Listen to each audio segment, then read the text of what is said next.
It wasn't on the scoreboard. It wasn't in the box score. It wasn't captured in the ERA numbers or the pitch count or the exit velocity data that analysts would spend the following morning breaking down frame by frame. It happened in the space between the final out and the moment the stadium lights began their slow dimming toward another ordinary night. It happened near the first base line. And the people who saw it, the players who were walking off the field, the coaches who were gathering their clipboards, the reporters who were already composing their first sentences in their heads, stopped what they were doing and watched. Because what Shohei Ohtani did in the 60 seconds after that game ended was not something you see in professional baseball. Not like that. Not with that kind of openness.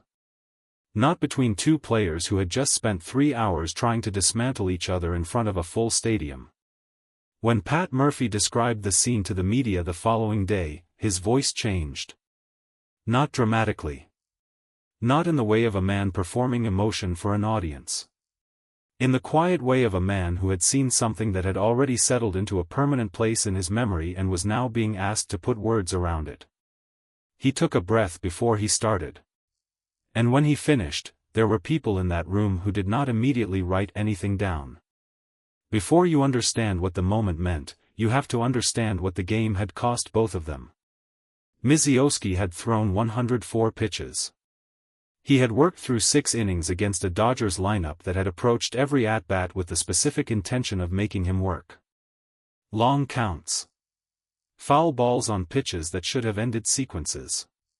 Swing decisions that forced him to reach into deeper parts of his arsenal than he had intended to use in the first 4 innings. He had given up 2 runs.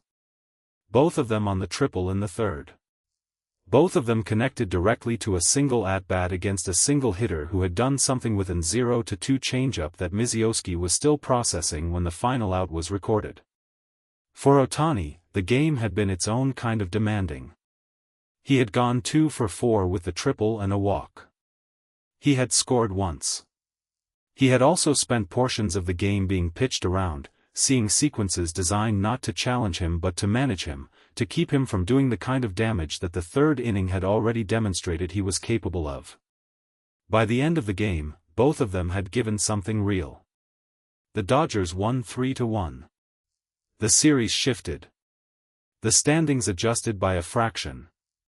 The Cy Young Award conversation would wake up the next morning slightly reconfigured around a single at-bat that neither participant would forget quickly.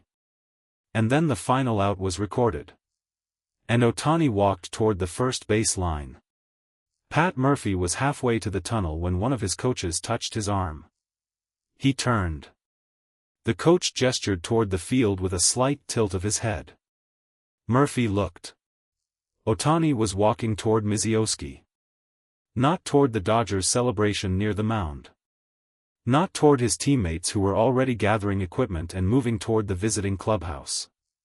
Toward the opposing pitcher who had just allowed him the biggest hit of the game and who was now standing near the first base line in the quiet posture of a young man processing a difficult loss. Murphy stopped walking. He stood at the edge of the dugout steps and watched. Ohtani reached Mizioski. He said something first. Mizioski looked up. There was a moment, Murphy described it later as lasting only 2 or 3 seconds but feeling longer, where the two of them simply looked at each other. Not with the competitive energy of the at-bat. Not with the residual tension of a hard-fought game. With something that Murphy, who has been in professional baseball for decades, said he did not see often between players who had just been opponents. Recognition. Genuine, unconditional recognition. Then Ohtani said something else. Something longer. Mizioski listened.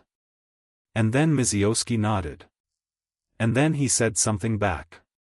Murphy could not hear the words from where he was standing. He didn't need to. What happened next was the part that stopped the remaining people on the field. Ohtani reached for the bottom of his jersey. Murphy said his first instinct was confusion. Jersey exchanges happen in soccer. They happen in international competition. They happen at the Olympics and in World Baseball Classic games where the temporary nature of the competition adds a layer of sentiment to the rivalry. They do not typically happen in a regular season MLB game between a Dodger and a Brewer after the final out has been recorded. But Ohtani was already pulling the jersey over his head. Mizioski looked at him. Then at the jersey. Then back at him. And then, slowly, he reached for his own. Murphy said the exchange took less than 30 seconds. Both players handed over what they had worn that night. Both of them held the other's jersey for a moment before folding it. There were no cameras set up for it. There was no announcement. There was no social media coordination or promotional planning behind it. It was simply two people who had competed at the highest level they were capable of competing at, acknowledging that the person across from them had done the same. Murphy said he stood at the dugout steps for a full minute after it was over before he moved again. When a reporter asked him why, he looked at the table. "Because I wanted to remember it exactly the way it was," he said. "Before anyone else described it to me. Before I read anything about it. I wanted to keep my own version of it for a little while." The press conference the following day was supposed to be about the series. About pitching adjustments and lineup decisions and the path forward for a Brewers team that had just dropped a game they had been positioned to win. It became about something else entirely. A reporter asked Murphy directly about the post-game scene between Ohtani and Mizioski. Had he seen it? What was his reaction? Murphy sat up slightly. "I saw it," he said. He paused for a moment. Long enough that the room became attentive in a different way than it had been for the earlier questions. "I've been managing professional baseball for a long time. I've seen a lot of things on a baseball field. I've seen great plays and terrible plays and everything in between. I've seen players argue and celebrate and struggle and recover." He stopped. "I haven't seen many things like that." A reporter asked him to describe what specifically had affected him about it. Murphy thought about it carefully. "The timing," he said finally. "The game had just ended. We lost. Mizioski had just given up the runs that cost us the game. He was standing there processing that. And the first person who walked toward him was the man who had hit the ball." He shook his head slightly. "Ohtani didn't have to do that. He had a clubhouse to get to. He had teammates who had just won a game. He chose to walk in the other direction. To the young pitcher who had just lost because of him." Murphy looked at the table. "That's not something you teach. That's not something that comes from a culture program or a team values meeting. That's just who someone is." Mizioski spoke to the media the following morning with the measured composure of a pitcher who had already begun the process of converting a difficult loss into preparation for the next start. He was asked about the exchange near the first base line. He nodded before the reporter finished the question. "I saw him coming and I wasn't sure what to expect," Mizioski said. "You don't, in that situation, right after a game like that, you're not really prepared for a conversation. You're still inside the game a little bit." He paused. "He told me the at-bat was the hardest he'd had all season. He told me the changeup was the best pitch he had seen from anyone this year." Mizioski stopped. "He said that before he said anything else. That was the first thing he said to me." A reporter asked how that had felt to hear. Mizioski was quiet for a moment. "Like he meant it," he said simply. "It didn't sound like something you say to be polite. It sounded like something you say because it's true and you decided to say it out loud." He looked at his hands briefly. "I told him the triple was the best piece of hitting I had seen executed against me. That I had thrown the right pitch and he had still done that with it." He nodded. "He said he almost didn't swing." Mizioski smiled slightly at that. "I didn't know what to do with that information." When asked about the jersey exchange, Mizioski's expression shifted into something quieter. "That was his idea," he said. "I would not have thought to do that. That's not something that occurs to you in that moment." It occurred to him. He shook his head slightly. "I'm going to keep that jersey for a long time. By the time the story reached the people who measure baseball against its own history, the reaction was not what most expected. The expected response to a jersey exchange between rival players might have been skepticism.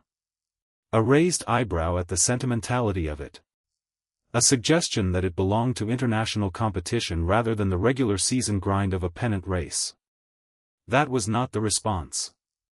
A former Cy Young Award winner who had pitched for 15 seasons and faced the best hitters of his generation was asked about it during a broadcast segment. He watched the footage that had been captured at a distance by a camera that had not been positioned for it. Slightly blurry. The sound not fully audible. Two players near the first base line handing each other jerseys as the stadium emptied around them. He watched it twice. "You know what that is," he said finally. "That's what the game looks like when two people who love it meet each other honestly." He paused. The score was 3-1. The standings moved. The ERA numbers changed. All of that is real and all of that matters. He looked at the camera. But that moment near the first base line is the one that people are going to remember about this series. Not because it was the biggest moment. Because it was the truest one. Another voice from the generation that had defined the previous era of the sport was asked a simpler question. What did the exchange say about Ohtani specifically? The answer was short. It says he understands that the game is bigger than any one result. That the person across from you is not your enemy. They're the reason the game is worth playing. A pause. That used to be more common in this sport. Seeing it again is good for baseball. At the very end of his press conference, after the questions about pitching rotations and lineup adjustments and the path forward had all been asked and answered, a reporter asked Murphy one final question. How would he describe what he saw near the first base line to someone who hadn't been there? Murphy sat back in his chair. He looked at the ceiling briefly. He looked back at the reporter. Japanese sportsmanship, he said quietly. He didn't elaborate immediately. The room waited. I don't mean that as a geographic statement, he continued. I mean it as a description of something I watched. The way he carried himself toward a young pitcher who had just lost because of him. The words he chose to say first. The idea to exchange jerseys in a regular season game because the moment deserved to be marked somehow. Murphy folded his hands on the table. I've been asked in my career what sportsmanship looks like at the highest level. I've given answers before. I have a better answer now. He looked at the reporter steadily. It looks like Shohei Ohtani walking toward the first base line when he didn't have to. When nobody was expecting it. When there was nothing to gain from it except the right thing being done. The room was quiet for a moment. That's what I saw, Murphy said. I'm glad I didn't miss it.